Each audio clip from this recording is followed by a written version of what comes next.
Assalamualaikum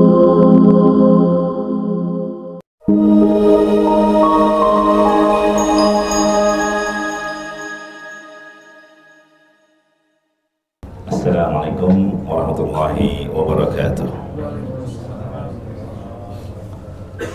Alhamdulillahi ala ihsanih wa syukru lahu ala taufiqihi wa amtinanih, wa asyhadu an la ilaha illallah ta'ziman sya'nih, wa asyhadu anna Muhammadan abduhu wa rasuluh ada'i ila ridwanih. Allahumma salli alaihi wa ala alihi wa ashabihi wa ikhwanih. Amma ba'd. Siang ini kita masuki tafsir dari surah Al-Ma'un. Insyaallah banyak dari kita sudah menghafalnya atau sering kita mendengar imam membacanya. Tentang surat Al-Ma'un ini statusnya Makkiyah atau Madaniyah, para ulama berbeda pendapat. Iya, tapi mayoritas ulama yang diistilahkan dengan jumhur menyatakan surat Al-Ma'un adalah Makkiyah. Apa artinya Makkiyah? Turun sebelum Nabi berhijrah ke Madinah. Apa alasan mereka? Karena surat ini berbicara tentang yukadzibu biddin, yaitu orang-orang yang mendustakan hari pembalasan. Ya, orang-orang kafir. Kalau melihat dari isi surat Al-Ma'un menunjukkan Makkiyah, alasannya tadi berbicara tentang orang-orang yang mendustakan adanya hari Yaumiddin. Yaumiddin itu hari pembalasan. Mereka menganggap kehidupan cuma sekali di dunia ini saja. Pendapat yang kedua yang menyatakan surat Al-Ma'un adalah Madaniyah. Apa alasan mereka? Karena di ayat ini disebutkan di ayat yang ke-6, alladzina hum yura'un, berbicara tentang orang-orang yang ria. Kebiasaan ria adalah kebiasaan orang-orang munafik. Sedangkan di Mekah belum ada orang munafik. Orang-orang munafik itu baru muncul setelah di Madinah.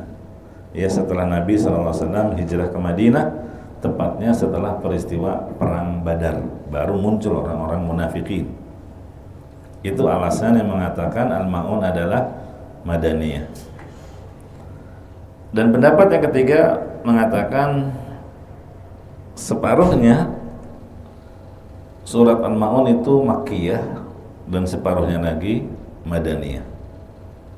Dan itu mungkin bisa saja terjadi. Satu surat separuhnya Makkiyah atau sebagiannya Makkiyah atau sebagiannya lagi adalah Madaniyah. Ya. Mari kita baca terlebih dahulu surat Al-Ma'un yang hanya terdiri dari 7 ayat.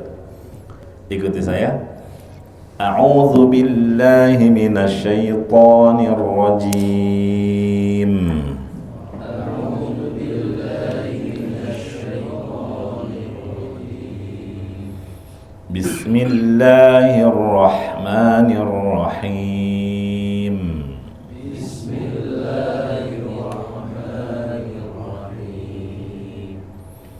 Ara'aita alladhi yukadzibu biddin. Ara'aita alladhi yukadzibu biddin. Fadhalika alladhi yadu'ul yatim. Fadhalika alladhi yadu'ul yatim. Wa la yahuddu ala ta'amil miskin.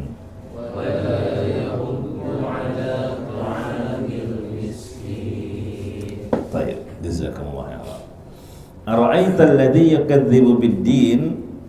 Tahukah kamu siapakah orang yang mendustakan hari pembalasan? Ya. Ayat ini ditujukan kepada Rasulullah SAW, dan juga ada yang mengatakan umum. Ya, kalau kepada Rasulullah jelas karena memang Al-Quran turun kepada beliau. Tapi peruntukannya kepada keumuman manusia. Ya, kepada siapa saja yang ditujukan dari ayat ini. Manusia secara umum dan jin tentu. Alladzi yukadzibu bid-din. Orang yang mendustakan ad-din. Mungkin banyak yang menerjemahkan mendustakan agama.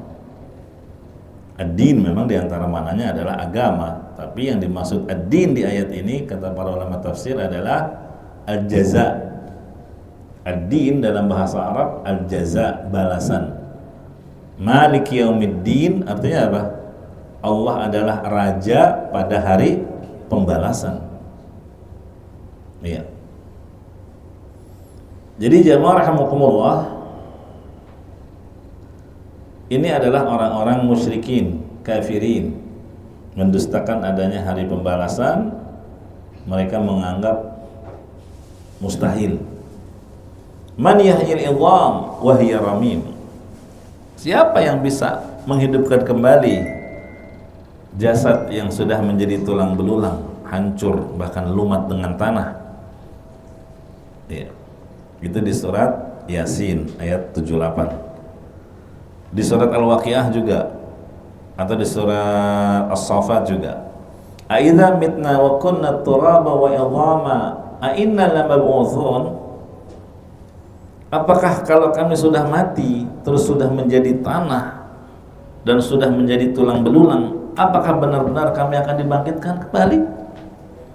Awa aba'una al-awwalun, termasuk nenek moyang kami, bapak kami, kakek kami, nenek moyang kami. Qul innal awwalina wal akhirin, kata Allah, katakan Muhammad kepada mereka, semua dari yang pertama mati sampai yang terakhir akan dibangkitkan. Gitu ya. Nah, kemudian di ayat yang kedua, di antara tanda-tanda orang yang mendustakan hari pembalasan adalah alladzi yad'ul yatim, tidak peduli terhadap anak-anak yatim. Iya. Bukannya menyayangi anak yatim, tapi malah menyakiti anak yatim atau memanfaatkan anak yatim untuk kepentingan duniawinya dia. Ini diantara ciri orang yang mendustakan hari pembalasan. Fadzalikal ladzi yad'ul yatim. Ya, jadi Allah cabut kasih sayang yang ada di dalam hati mereka, ya, sehingga hatinya sudah mati rasa. Harusnya mengasihi anak yatim, ini malah menghardik. Apa arti yad'ul yatim? Yadu dalam bahasa Arab artinya menolak dengan kasar, didorong. Ya. Ada dorong tapi biasa. Ini mendorong dengan kasar. Sebagaimana disebutkan di surat Tur tentang hari kiamat, orang-orang kafir, yauma yud'auna ila nari jahannam. Mereka didorong dengan keras menuju neraka jahannam. Didorong oleh para malaikat. Di sini dibahasakan yad'un. Jadi didorong dengan sekuat-kuatnya. Jelas itu makna yad'u, mendorong dengan sekuat-kuatnya. Jadi misalnya ada anak yatim nih datang ke dia, ke rumah dia, ketuk pintu, ya, atau mau ketemu di jalan atau ketemu di satu tempat, ya, atau anak yatim ini sekedar ingin berbincang, ingin menyampaikan sesuatu, tapi orang ini malah menolaknya dengan kasar, ya, menolaknya dengan kasar tanpa belas kasih sama sekali. Ya, ini sifat orang yang mendustakan hari pembalasan, ya, yaitu apa? Yad'ul yatim. Kasar perilakunya terhadap anak yatim. Siapa yang dimaksud yatim? Yatim itu istilah untuk anak yang ditinggal mati oleh ayahnya dalam keadaan dia belum balig. Ya. Kalau ketinggal ibu biasanya disebutnya apa? Piatu. Kalau binatang atau hewan itu kebalikannya. Yatim itu yang ditinggal mati sama induknya. Sebagaimana kata Imam Al-Qurtubi, wal yatimu fi bani Adam bi faqdil ab. Seorang anak dikatakan yatim, ya. Jadi yatim pada manusia itu kalau kehilangan ayahnya. Wafil bahaim bifaqdil beda dengan hewan. Hewan juga ada anak yatimnya, yaitu yang ditinggal mati oleh induknya. Sementara dia masih butuh asinya atau butuh yang merawat. Iya, karena yang merawat hewan itu induknya. Ya, kalau bapaknya mah entah kemana, udah cari kawin lagi ya, jangan. Nah itu. Kemudian yatim itu sendiri ada dua, ada yang sempurna, ada yang yatim yang biasa. Yatim yang sempurna itu seperti Nabi kita, Nabi Muhammad SAW. Maksudnya gimana yatim sempurna? Nggak ketemu sama bapaknya sama sekali. Jadi pas lahir ke dunia, ayahnya sudah meninggal. Itu kan yang terjadi pada Nabi Muhammad SAW. Itu namanya yatim yang sempurna.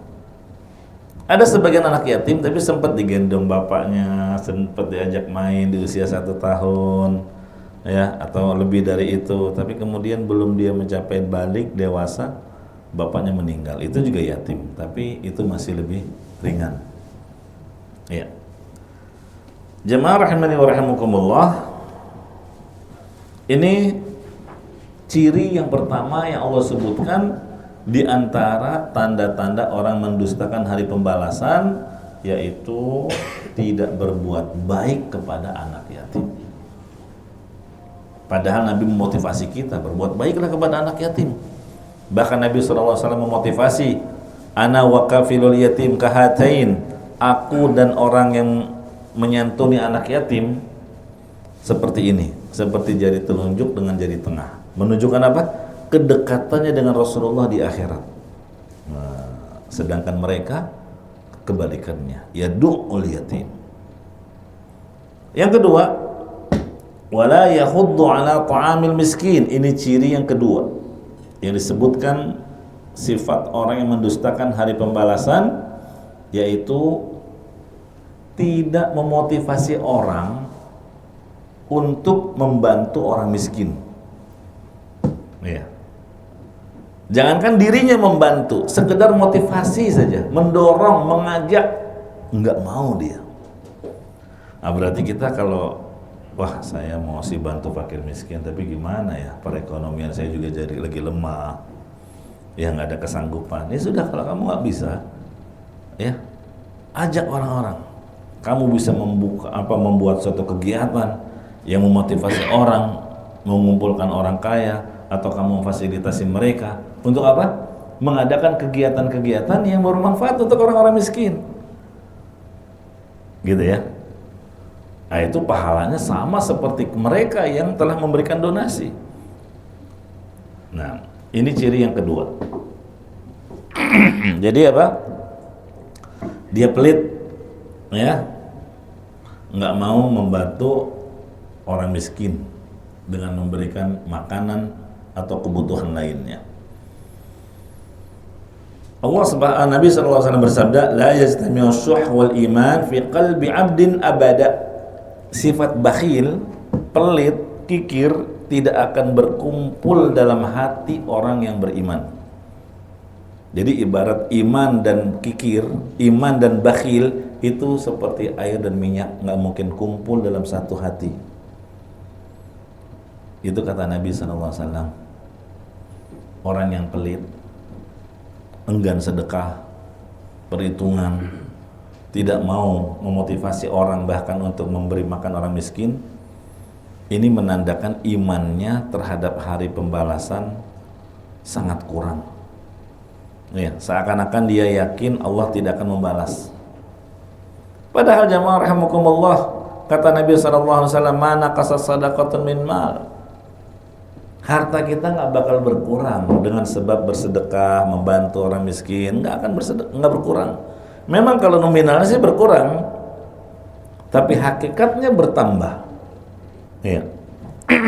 Gimana bertambah? Orang tadinya saldo 1 juta, terus kita sedekahin 100.000 kan jadi 900. Iya, itu realita yang kamu lihat. Makanya kamu harus beriman kepada perkara gaib. Nabi yang mengabarkan dengan sedekah hartamu bertambah. Ada 2 kemungkinan penambahan itu. Pertama, bertambah keberkahannya, dan yang kedua, bertambah nominalnya tanpa kamu menyadarinya. Yang jelas imani hadis Nabi SAW. Kemudian jamaah rahimani wa rahimakumullah, dari ayat ini kita bisa ambil faedah bahwa pelaku maksiat itu dia akan mencari teman untuk melakukan maksiat yang sama seperti yang dia lakukan. Supaya apa?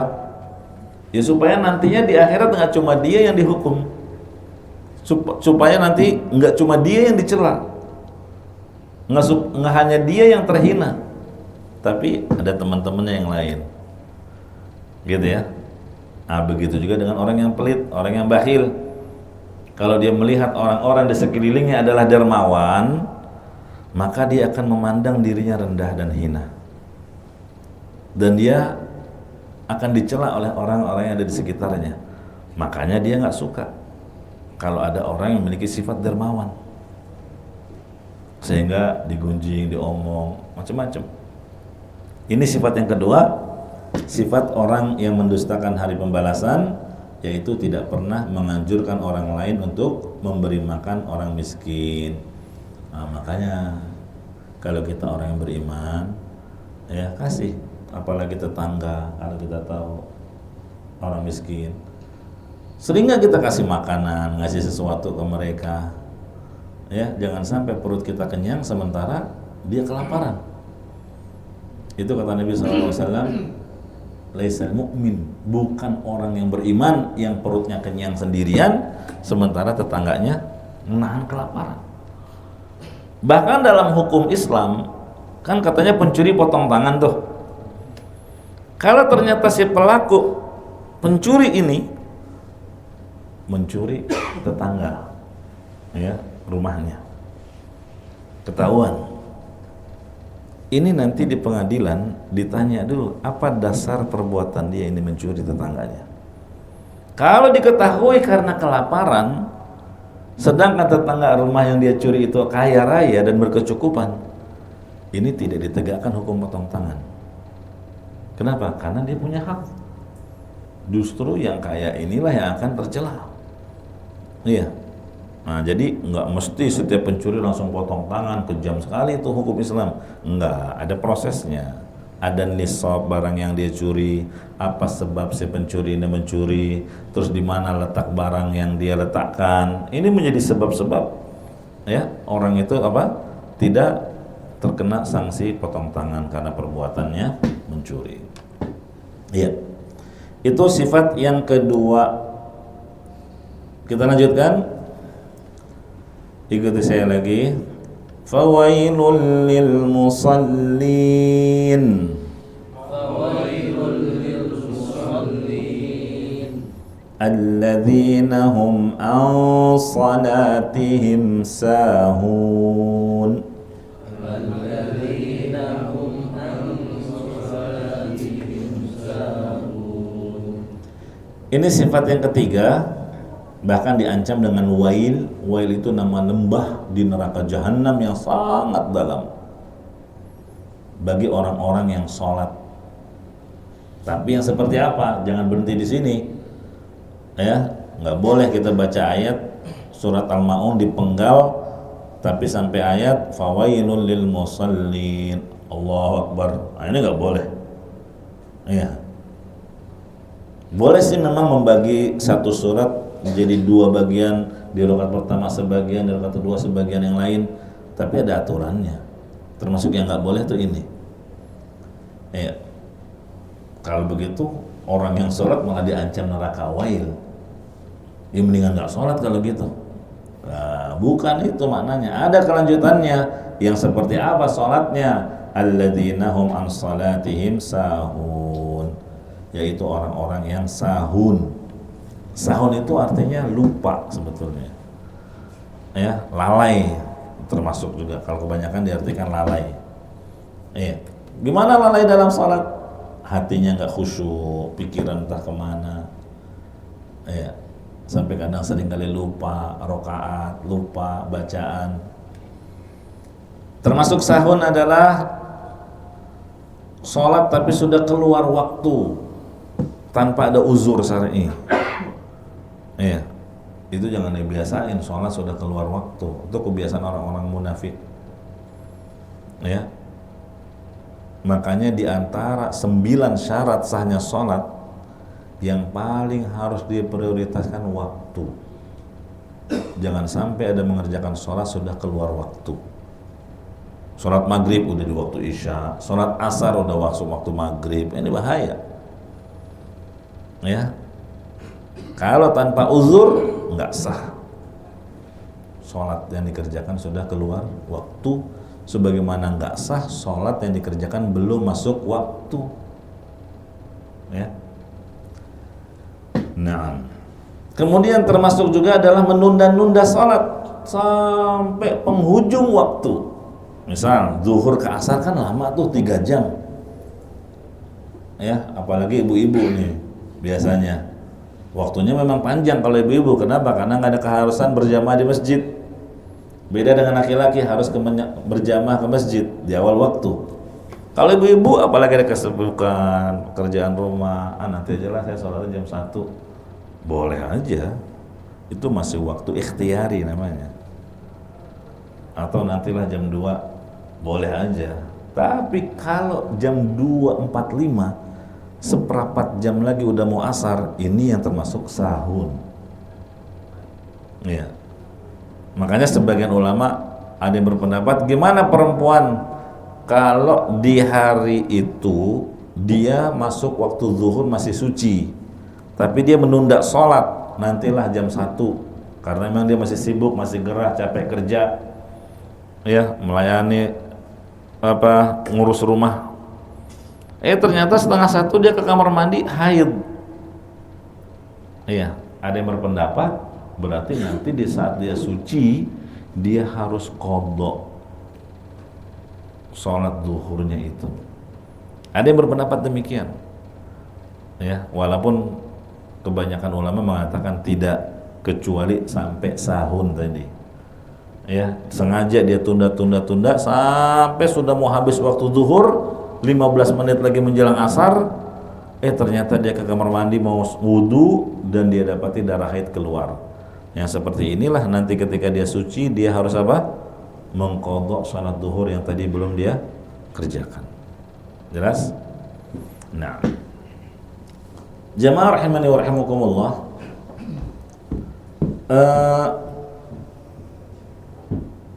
sering telat dalam mengerjakan sholat ini sebetulnya memiliki dampak buruk. Ya, mungkin banyak orang ngeluh, kenapa ya urusan ini kok serba susah urusan saya.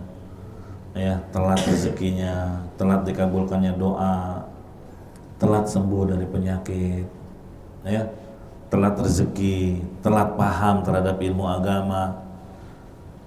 Ini bisa jadi berbagai kesulitan tadi itu dampak buruk dari kebiasaan dia telat sholat.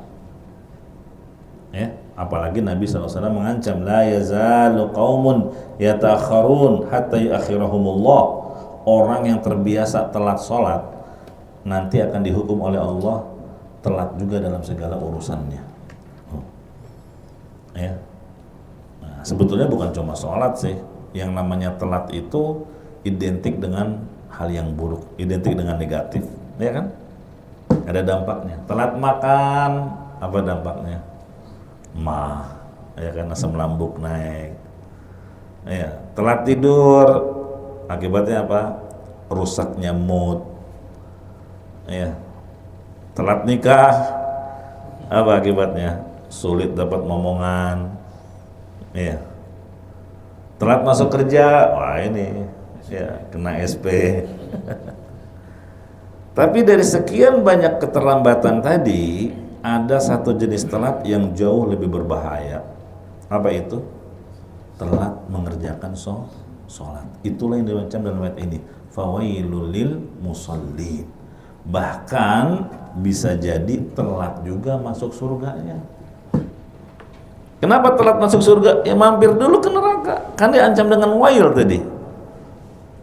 Ya, fawailul lil musallin. Makanya bisa jadi telat juga masuk surganya, karena dia harus mendekam dulu di neraka jahanam dalam waktu yang Allah kehendaki. Nah, inilah yang disebut dalam hadis, la yazalu qaumun yata'akhiruna 'anis safil awal hatta ya'khirahumullah finnar. Orang yang terbiasa telat, enggak dapat sop pertama, selalu di belakang, seringnya masbuk misal, maka dia akan diakhirkan juga untuk keluarnya dari neraka. Berarti kalau keluar dari neraka diakhirkan, telat juga masuk surganya. Nah, inilah fawailul lil musallin. Selanjutnya, ikuti saya lagi. Alladzina hum yura'un.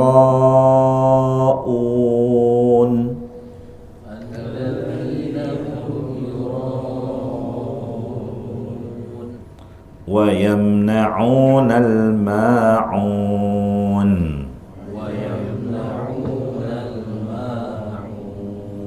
Udah berapa sifat tuh orang yang mendustakan hari pembalasan? Yang pertama, menghardik anak yatim, ya, nggak punya belas kasih terhadap anak yatim. Yang kedua, tidak suka membantu orang miskin.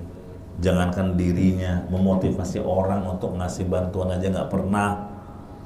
Terus yang ketiga, lalai dalam melaksanakan sholat. Iya. Kemudian yang keempat, riya. Yura'un itu riya. Riya dalam semua ibadah, terutama sholat. Ya. Nah, ada bentuk riya, ada 3. Berapa bentuk riya? Ada 3. Yang pertama, kalau riya sejak awal. Wah, ini yang bahaya nih. Yang memotivasi dia melakukan amalan karena riya, ingin mendapatkan pujian, sanjungan, dan keuntungan duniawi. Ini bahaya. Kalau orang yang riya sejak awal, 3 dampak buruk. Pertama, amalannya ditolak, nggak diterima oleh Allah. Yang kedua, nggak dapat pahala, sekalipun besar yang dia keluarkan sedekahnya, tapi riya dari awal. Sholat semangat, tapi riya dari awal. Bahkan yang mendorong dia ke masjid karena tahu, wah tadi saya ngeliat si itu ke masjid ya, atasan saya, bos saya atau siapa, baru dia semangat. Ini riya dari awal namanya. Nggak dapat pahala, sekalipun dia sholat berapa rakaat. Dan yang ketiga apa? Yang dia dapatkan malah dosa. Ini bahaya, dampak dari riya sejak awal. 3 tuh. Tertolak, nggak dapat pahala, yang didapat malah apa? Dosa. Dan dosanya riya itu bukan dosa kecil, dosa besar. Iya. Yang kedua, riya yang muncul di tengah-tengah. Nah, ini kan bisa aja ya, di awalnya sih ikhlas, lagi sholat misalnya, ya, pas rakaat ketiga ngedenger batuk, ada mertua nih, atau ada bos nih, atau ada orang-orang yang dia pandang, lantas dia perbagus. Nah, ini gimana? Munculnya di tengah-tengah berarti. Ada 2 kemungkinan. Kemungkinan pertama, dia berusaha mengusir riya. Nggak boleh. A'udzubillahi minasyaitonirrajim. Dia usir. Yang seperti ini, riya yang muncul tidak membahayakan dia. Berhasil ataupun tidak berhasil, yang penting dia ada upaya untuk melawannya, gitu. Kemungkinan yang kedua, nah ini yang bahaya, kalau dia menikmati riyanya sampai selesai beramal. Nah ini gimana? Ini ada 2 pendapat. Pendapat pertama, ya, dia tetap dapat pahala. Kenapa? Karena yang menjadi patokan adalah niat awal. Kan dia niat awal dari pertama sholat, atau dari pertama sedekah, atau dari pertama berangkat haji, umrah, niat awalnya ikhlas karena Allah. Nah itu yang menjadi patokan, ya. Jadi yang menjadi patokan adalah niat awal seseorang dalam ibadah. Pendapat yang kedua, tergantung jenis amalnya dulu. Maksudnya amalan itu kan ada yang satu kesatuan seperti sholat, ada yang tidak satu kesatuan. Kalau satu kesatuan itu gimana? Sholat 4 rakaat dari awal takbiratul ihram sampai salam itu satu kesatuan. Nah kalau satu kesatuan muncul di tengah-tengah dan dia nikmati riyanya itu, maka rusak, ya, pahalanya gugur semuanya, termasuk dari rakaat pertama dan kedua yang dia belum ada riya padanya. Itu namanya satu kesatuan. Tapi kalau ibadahnya tidak satu kesatuan, misal tadi pagi sedekah, ya, ikhlas karena Allah, dia kasih orang 50.000 atau 100.000. Iya, siang hari atau sore hari dia sedekah lagi tapi riya, maka yang tidak diterima yang siang atau sore hari tadi, walaupun nominalnya lebih besar 1 juta, tapi riya, ini tidak menghapus sedekah yang tadi pagi dia keluarkan. Kenapa? Karena ibadahnya bukan satu kesatuan. Jelas? Nah, adapun jenis yang ketiga, riya yang muncul setelah selesai. Wah, ini biasanya sih sum'ah, ya. Udah berangkat umroh, berangkat haji, udah kembali ke tanah air. Waktu pelaksanaan dia bisa jaga keikhlasan, selamat dari riya. Begitu selesai dia ceritakan dengan membanggakan, dia pamerkan foto-fotonya, videonya, dengan membanggakan diri, ingin mendapatkan pujian. Nah ini bahaya, ya. Ada silang pendapat, ada yang bilang amalannya tetap berpahala, tapi riya dan sum'ahnya yang dia ceritakan itu dosa tersendiri. Tapi pendapat Ibnu Katsir tidak. Dengan riyanya itu menggugurkan pahala yang sudah dicatat. Dalilnya surat Al-Baqarah ayat 264, ya ayyuhalladzina amanu la tubtilu shadaqatikum bil manni wal adza. Hai orang-orang beriman, jangan kamu gugurkan pahala sedekahmu dengan menyebut-nyebut atau menyakiti perasaan penerima. Ini udah sedekah nih, sedekahnya ikhlas tadi pagi, waktu transfer ikhlas, besokannya diungkit-ungkit, ada keributan sedikit diungkit-ungkit. Apa yang sudah dia sedekahkan ikhlas kemarin, kata Allah, gugur. Jadi ada amalan gugur bukan hanya karena kesyirikan, tapi karena hal-hal semacam ini, gitu ya.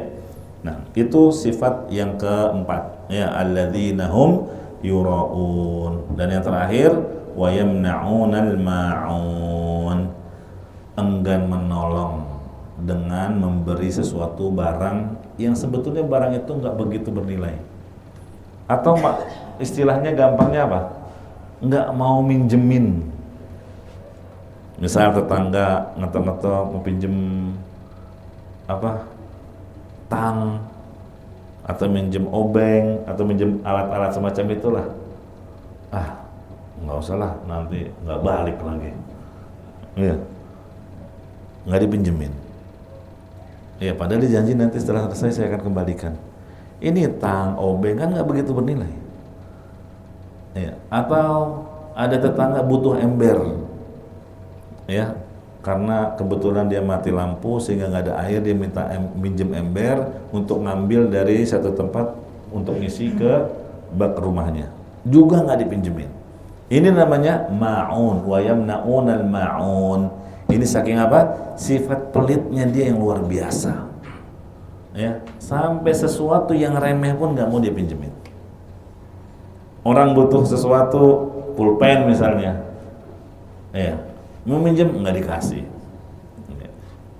Atau di kantor juga gitu ya, butuh sesuatu, pinjemin dulu dong, ya, nanti dibalikin padahal dia udah janji, ya, tapi dia nggak mau meminjamkan. Itu disebut wa yamna'unal ma'un. Saking apanya? Saking pelitnya, ya. Itu 7 ayat ya, tentang sifat-sifat orang yang mendustakan hari pembalasan.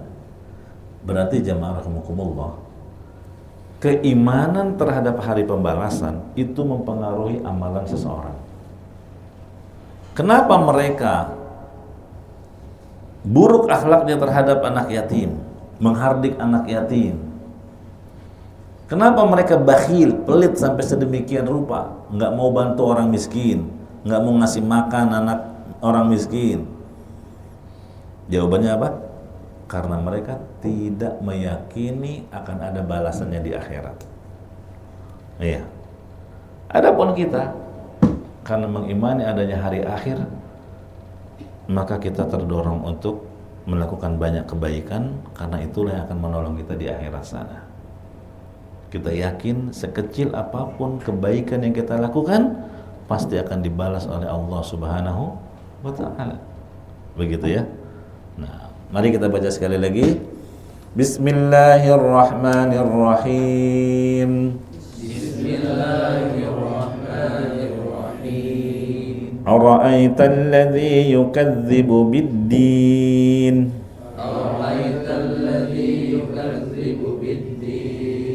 Jadi keliru ya kalau diartikan mendustakan agama. Yang lebih tepat mendustakan hari pembalasan. Ya, kalau di situ apa diterjemahinnya? Agama. Oh, iya. Padahal yaumuddin itu artinya pembalasan. Ad-din dalam bahasa Arab al-jaza. Fadzalika alladzi yad'ul yatim.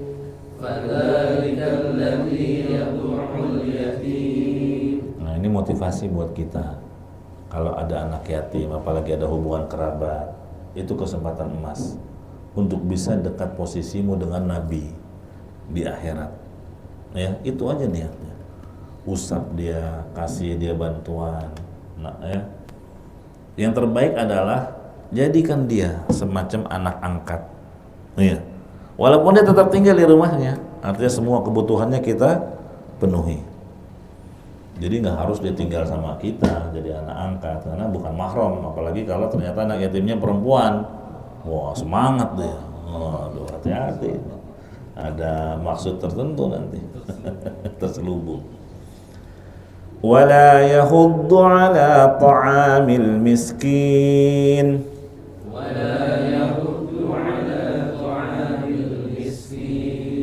Ini pemberbuatan apa? Memberi makan orang miskin itu amalan yang sangat mulia. Sekarang alhamdulillah ya udah menjadi tradisi yang baik. Tapi sayangnya cuma sepekan sekali yang disebut Jumat Berkah itu ya. Nah, Jumat Berkah ya. Ya nggak apa-apa lah, itu hal yang baik. Karena dianggap hari Jumat adalah hari yang terbaik.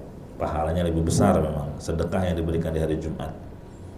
Ibnu Taimiyah itu rahimahullah, kalau hari Jumat setiap kali keluar ke masjid bawa sesuatu untuk dia bagikan ke orang miskin di tangannya. Ayat. Fawailul lil musallin.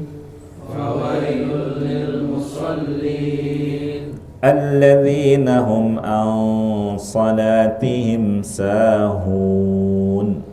Alladzina hum an salatihim sahun. Nah, ini pengingat nih. Sesibuk apapun Anda dalam bekerja, mencari nafkah, meeting, apapun, kalau sudah masuk waktu sholat tinggalkan aktivitas itu. Ya, jangan sampai kita termasuk yang terkena ancam wail. Ya. Nah. Alladzina hum yura'un. Alladzina hum yura'un.